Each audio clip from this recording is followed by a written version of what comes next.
This edition of In the Van is brought to you by our supporters at Substack.com. If you wish to join them and support this endeavor, please go to forgeandanvil.substack.com. All right, guys, so I got some unfortunate news for Monday. We have red flag laws trying to be passed in the state of Tennessee. So before I get into it, I want to go ahead and give you a little bit of context. For those who do not know, this last year we had a special session in the Tennessee state legislature. For those who are not aware what a special session is, basically the legislature, they meet once a year typically for only the first bit of the year to work on legislation, to pass new laws or repeal laws. Not that any hardly ever get repealed in today's day and age. It's usually just adding more laws and unfortunately infringing on your freedom even more, like our example today. But the governor also has the ability to call the legislature back into session for a special session whenever an emergency happens or something really crucial is going on where the governor feels that the legislature needs to act. And that is exactly what happened last year after the Covenant shooter, the Covenant school shooting by the transgender individual. All right, so as a result, Bill Lee called a special session last year, and it was mostly in an effort to pass red flag laws as a result of the shooting. And this is where the SBC was deeply involved. Brent Leatherwood was campaigning to basically give Bill Lee cover to pass red flag laws. So for those who did not catch last week's episode all about the ERLC and the SBC, I highly recommend listening to it because it'll give you more context about the ERLC and Brent Leatherwood. But you don't need to listen to that to enjoy the rest of this episode. So here we go. So this is from TennesseeConservativeNews.com. Zachary's red flag gun law passes House committee by voice vote, led by Chairman Brian Terry, heads to House floor.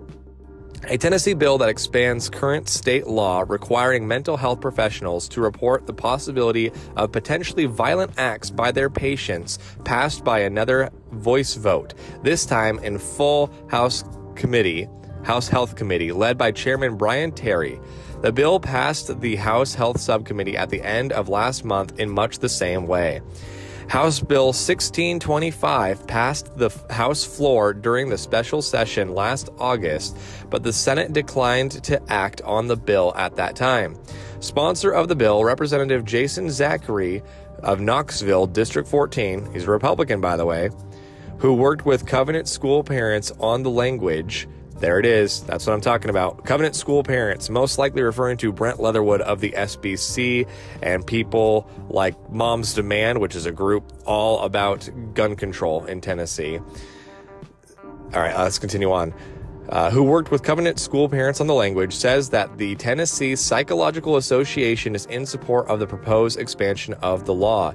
During discussion on the bill in the House Health Committee, Zachary said that to date, no mental health professionals have yet to exercise the duty to warn provision already in current law.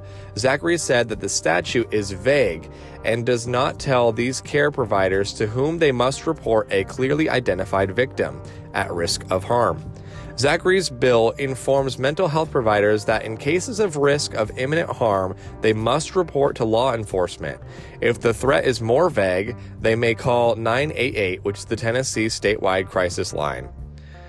So, for those who are not aware, the poor man's explanation of a red flag law is as follows. Essentially, if someone believes that you are a threat, they can call you in to the authorities if they believe that you have like mental health issues and maybe you're going to harm yourself or others. They can call you into the authorities, and law enforcement has extra abilities to then go and confiscate your guns without due process. Now, obviously, we don't know what kind of due process may be included in this bill, but either way, red flag laws is a horrible slippery slope that we do not want to go down. Any infringement on the Second Amendment should not be tolerated, and we'll get to how you can stop this bill in just a moment. For the vote in the full House Health Committee, this is me continuing on Tennessee Conservative News, Chairman Terry chose to use a voice vote to hide the voting records of committee members from public scrutiny. We can only assume that Chairman Terry supports HB 1625 and is responsible for its passage. Chairman Terry could have used a transparent roll call vote, but opted for a voice vote to shield committee members and from accountability. Yep. Terry can be heard on mic voting yes. All legislature has to do in order to have their voice vote recorded is to give a thumbs up or thumbs down to the clerk. This means that it is very easy for legislatures to put their vote on the record and create transparency with their constituents if they choose. However, according to the General Assembly website, only 2 Republican representatives requested to have their no votes put on record. These 2 members of the committee are Representative Kip Capley, Republican of Summertown, District 71, and Timothy Hill, Republican of Blountville, District 3. So there we have it, folks. They did a voice vote. So that is one of the biggest gripes that those of us who follow Tennessee politics have been screaming about for a long time. Tennessee does not like to be transparent with their voting. They very rarely do roll call votes where you could actually then look after the vote is done online and see who voted no and who voted yes. So it's very, very frustrating that once again, the Republicans in office are not being transparent. They are making it to where you don't actually know which one of them voted no and which one voted yes for the red flag laws, so that you can't hold them accountable when it comes to the primary and the general elections. That's another thing. Did you know that we have open primaries in the state of Tennessee? For those who are unfamiliar with what that means, an open primary means that anyone can show up on the primary election day, which is usually when we choose who's going to be the Democrat in the general and who's going to be the Republican in the general.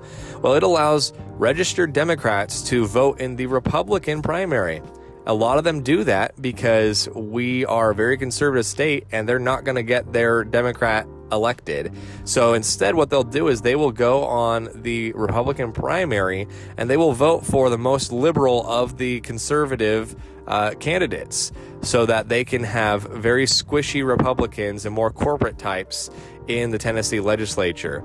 So that's another frustration. We have yet to be able to close the primaries despite multiple attempts. It always gets killed in the legislature every time someone tries to create a bill that would close our primaries and make it to where only Republicans can vote in the Republican primary. So that's how these things come about. So just be aware of that, because I'm sure there will be efforts by great groups like Tennessee Stands and other activists that will try to close the primaries again this year, and we want to make sure that we're behind them all the way. All right, so I'm going to go ahead and first of all praise Kip Capley and Timothy Hill for being willing to go on the record and have their vote in opposition to this horrible bill be on the record. So good for you guys. We appreciate the transparency. Now I'm going to read off a long list of the representatives who Tennessee Conservative News believes are ones who voted in support. Now I'm going to try to see if I can have someone from the Tennessee Conservative News on to talk about why they think these people voted yes. We'll see if that happens. But for now, I'll go ahead and read out the list of people they assume were for confiscating your gun rights. All right. Brian Terry, Republican, District 48. Tom Leatherwood, Republican, District 99. Afton Ben, Democrat, District 51. Clark Boyd, Republican, District 46. Michelle Carringer, Republican, District 16. John Ray Clemens, Democrat, District 55. Jeremy Faison, Republican, District 11. Andrew Farmer, District 17, Republican. John Gillespie, Republican, District 97. Yusuf Hakim, Democrat, District 28.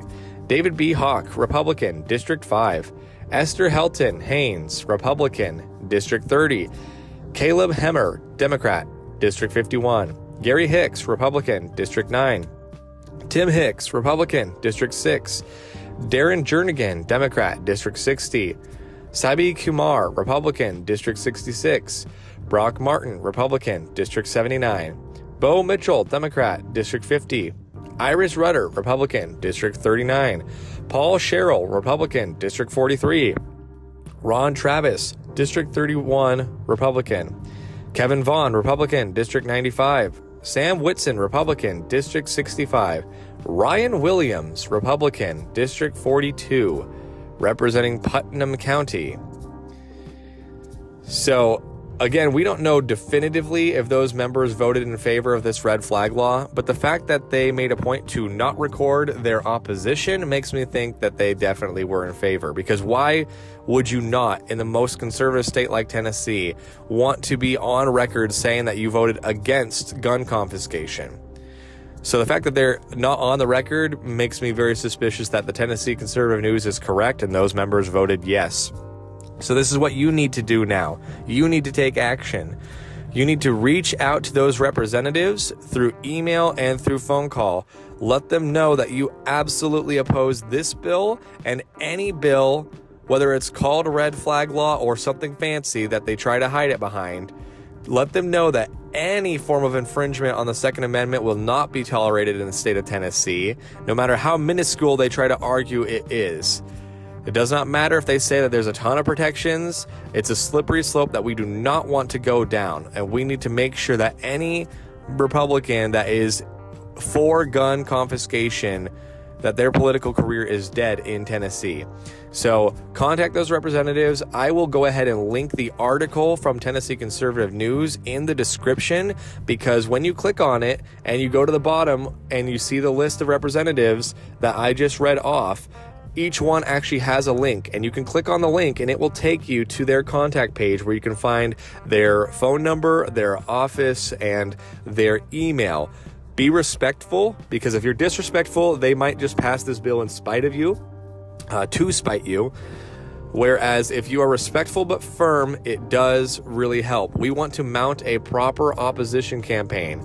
Because we don't have another school shooting, we do not have national news outlets with their eyes on Tennessee, which means we do not have the biggest conservative voices speaking out against this legislation. So we need to do our best at the grassroots level to spread the news. So send this to as many people in Tennessee as you can, and even people outside Tennessee. Every time the possibility for these laws to pass gets brought up, there's always people from outside the state. There are liberal West Coast and East Coast elites that are pushing money into this campaign to get these laws passed. They want to control Tennessee, so we can bring in some outside help too. But either way, contact as many people as possible, share this far and wide, and contact these state representatives to make them know that this is absolutely unacceptable. All right, guys, well, I will try to give you updates on this bill as they come about.